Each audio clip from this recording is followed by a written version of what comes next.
Hello guys, welcome back to my channel dark society part 12। लेकिन मैं आ गई हूँ तो चलिए स्टोरी को शुरू करते हैं। लेकिन आगे बढ़ने से पहले please like share and please subscribe my channel. Thank you.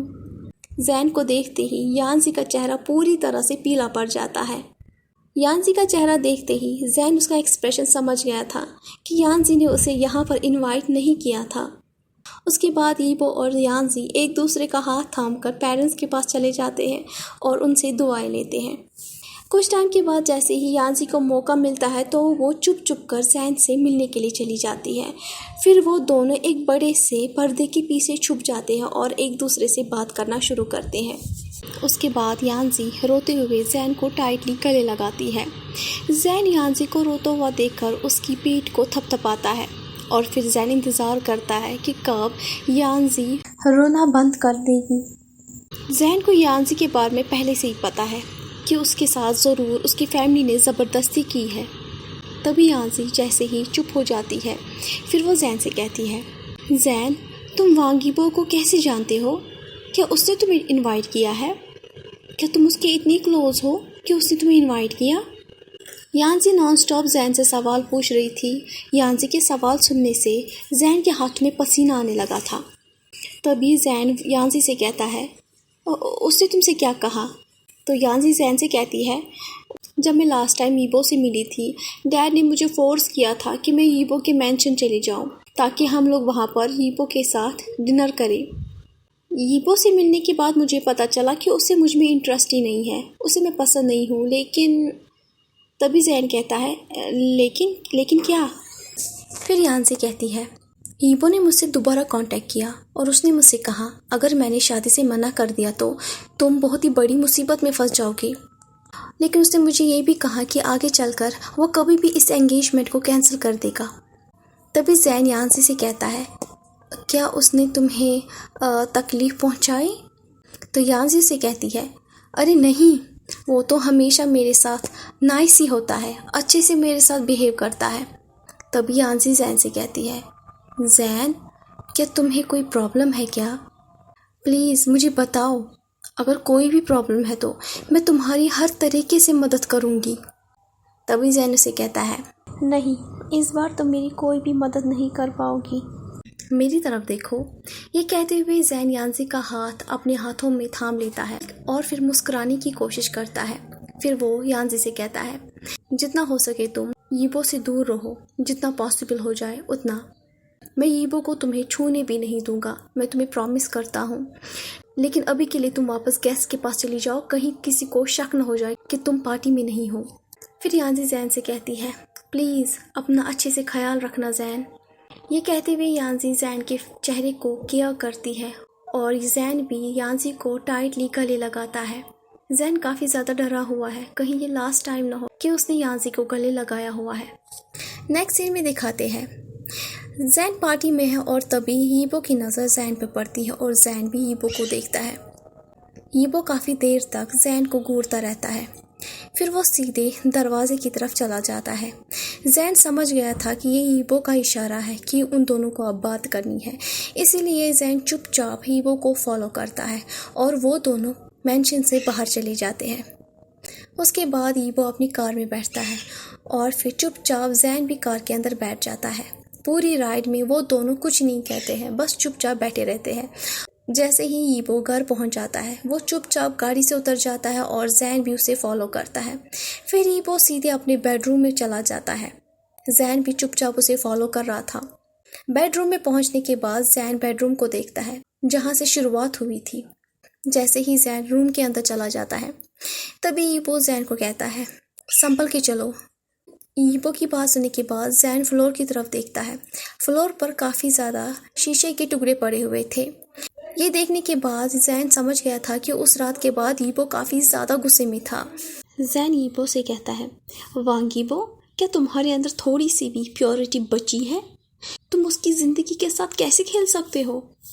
तभी ईबो जैन को जवाब में कहता है, हाँ, शायद मेरे अंदर थोड़ी बहुत प्योरिटी बची है और मैं काफ़ी कोशिश कर रहा हूँ कि मैं उसे संभाल के रखूँ।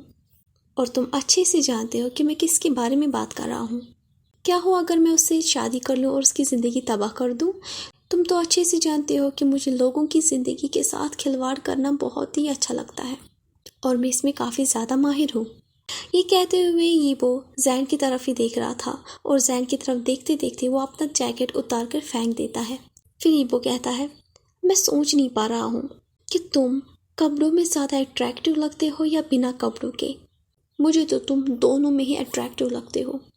ये बात सुनने के बाद जैन गुस्से से वांगीबो से कहता है, अपना मुंह बंद कर दो।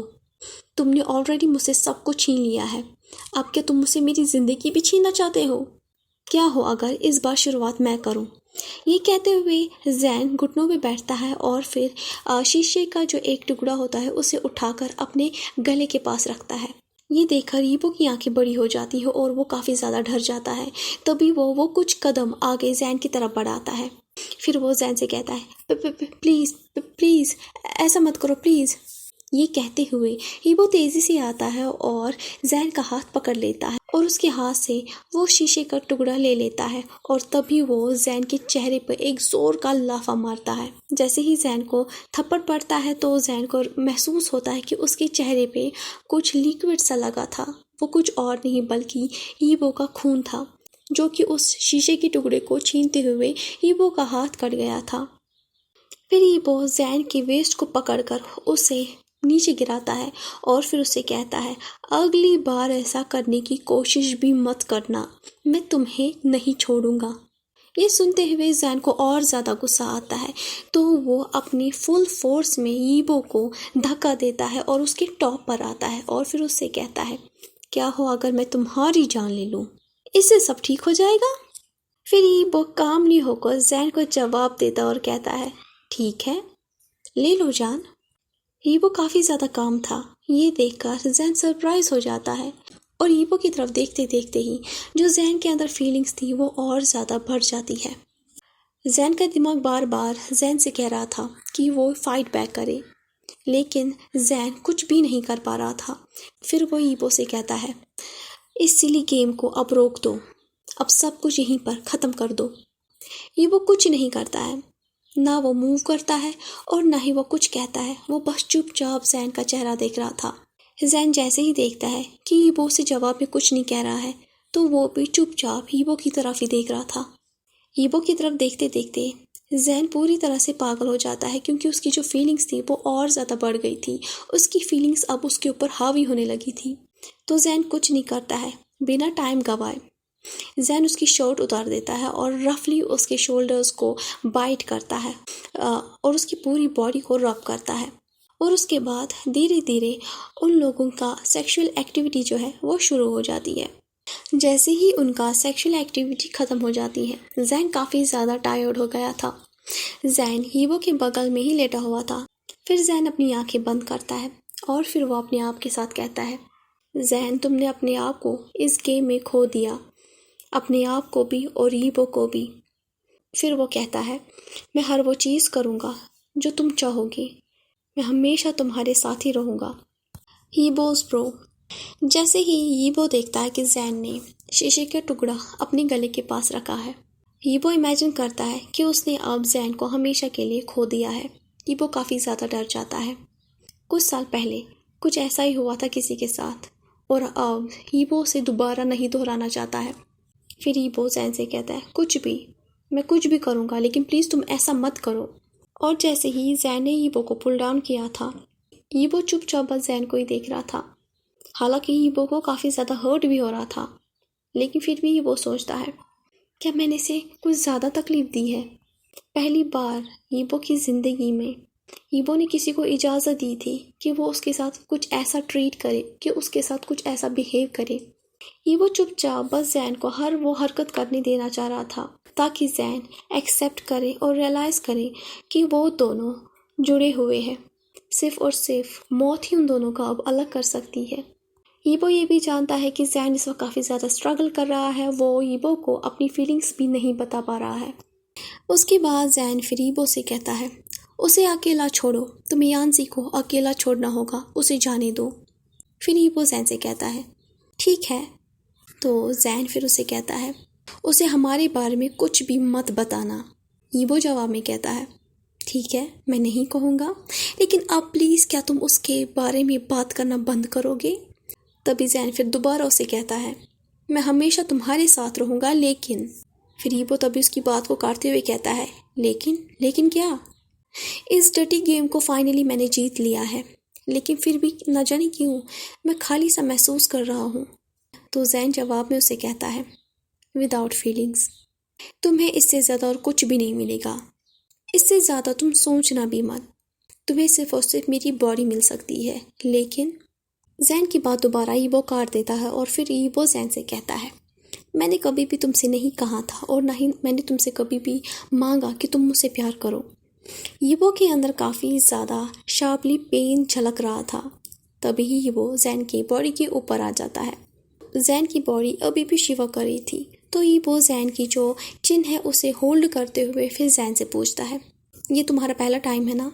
तुम बस मेरी इंस्ट्रक्शंस को फॉलो करो। क्या तुम्हारे लिए ठीक रहेगा? धीरे धीरे तुम्हें आदत पड़ जाएगी और तुम धीरे धीरे सब कुछ सीख जाओगे। तभी जैन ईबो से कहता है, हाँ तुम ठीक कह रहे हो। ये कहते हुए जैन अपनी आंखें खोलता है। जैन की आंखें काफ़ी ज़्यादा खूबसूरत है। जैन की खूबसूरत आंखें देखकर ईबो जैन की आंखों में खोने ही वाला था। तभी वो अपना सर शुक करता है ताकि वो अपनी जो फीलिंग्स है उसे हटा दे। ईबो जैसे ही सर को शुक करता है, शुक करते हुए उसकी नज़र जैन के होंठों पे पड़ती है। जैन का मुंह खुला हुआ था। जैन के होंठ काफ़ी ज़्यादा सेक्सी लग रहे थे। जितना ईबो जैन के होंठों की तरफ देख रहा था उतना ही उसकी जो फीलिंग्स थे वो बढ़ती जा रही थी। तो ईबो अपने आप के साथ कहता है, नहीं मैं ये नहीं कर सकता हूँ। तो ईबो अपनी फीलिंग्स को रोकने के लिए अपना सर जैन के चेस्ट के ऊपर रख देता है और फिर जैन का जो हाथ है उसे पकड़ लेता है। उसके बाद ईबो जैन की उंगलियों के साथ खेलना शुरू करता है और फिर वो मजाक मजाक में जैन से कहता है, जैन तुम्हारी उंगलियां तो बहुत ही ज़्यादा छोटू मोटू सी है। तभी जैन ईबो से पूछता है, तुमने मुझे किस क्यों नहीं किया? जैन के मुंह से अचानक से ये सवाल सुनकर ईबो थोड़ा हैरान हो जाता है। फिर ईबो से कहता है, क्यों? क्योंकि मेरे अंदर इस वक्त स्ट्रांग विल है कि मैं किस को शेयर करूं, इसीलिए। तभी ईबो अपने आप के साथ सोचता है और फिर वो कहता है, क्या मैं इसे अपनी ज़िंदगी के सभी ज़ख्मों के बारे में बताऊं? वो ज़ख्म जो मेरी ज़िंदगी के सबसे गहरे ज़ख्म है, मेरे डर के बारे में।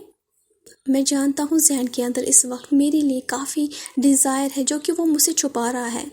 जबकि जैन को मेरी ज़िंदगी के एक पेनफुल पार्ट के बारे में पता चल चुका है, तो क्या अभी भी एक दूसरे से हम चीज़ें छुपा सकते हैं?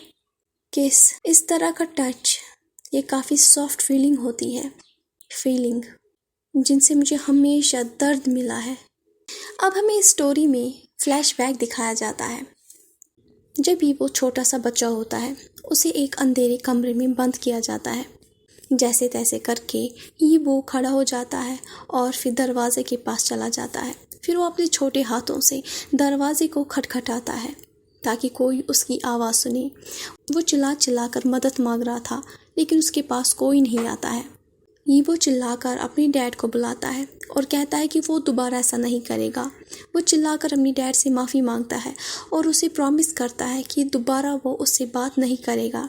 वो हर वो चीज़ करेगा जो कुछ भी उसे कहा जाएगा। वो दोबारा नहीं रोएगा। वो चिल्ला चिल्ला कर कहता है कि प्लीज़ मुझे यहाँ से बाहर निकालो, मुझे काफ़ी ज़्यादा डर लग रहा है। वो सभी दोबारा आएंगे और वो मुझे मार डालेंगे, प्लीज़ प्लीज़।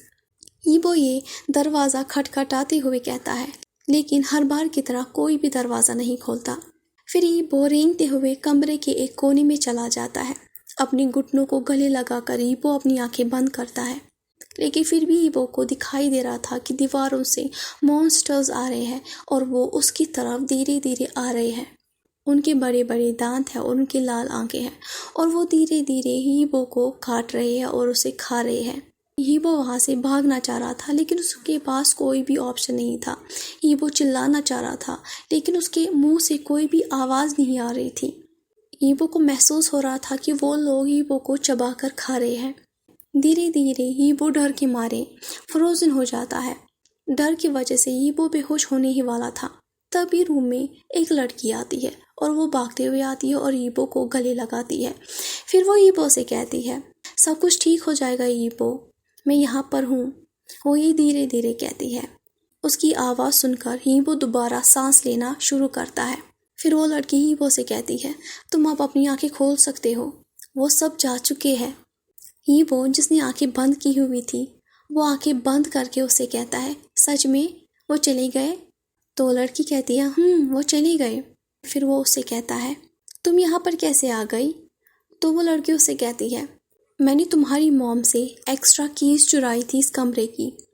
फिर हीबो उसे कहता है कि तुम्हें पता है ये कितना डेंजरस है, वो लोग तुम्हें पनिश करेंगे, तुम्हें काफ़ी ज़्यादा हर्ट होगा, प्लीज़ तुम यहाँ से चली जाओ। तो वो लड़की हीबो से कहती है, मैं तुम्हारी हेल्प करूँगी ताकि तुम्हारे अंदर जो डर है ना वो तुमसे अलग हो जाए।